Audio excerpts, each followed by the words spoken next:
Let's make a comparison among Python and JavaScript about iteration of elements. If in Python we have a list like this, we can go and iterate through the list with 4 elements in R, in A, print element. Okay, and now if we run it,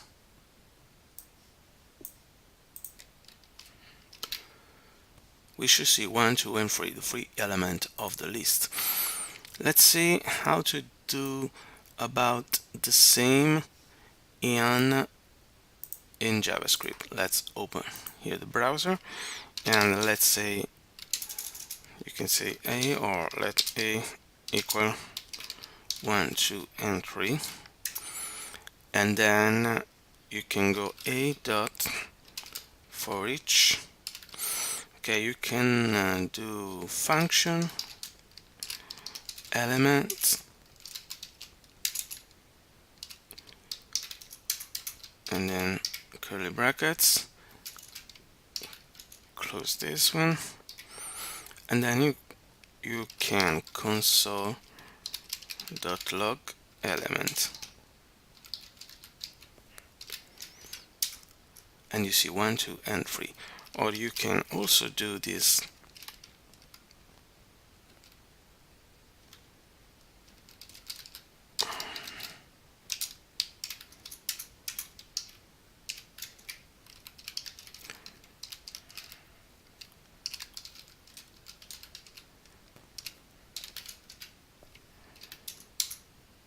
and you see 1, 2, 3, and 1, 2, 3, and you can go with this arrow function here. Instead of writing function element, you just can put here the argument, and this is for, function, something like this. And so this is something different from this, but not so much. So this is the main difference and comparison among a kind of iteration that you can do in JavaScript or with Python. Thank you.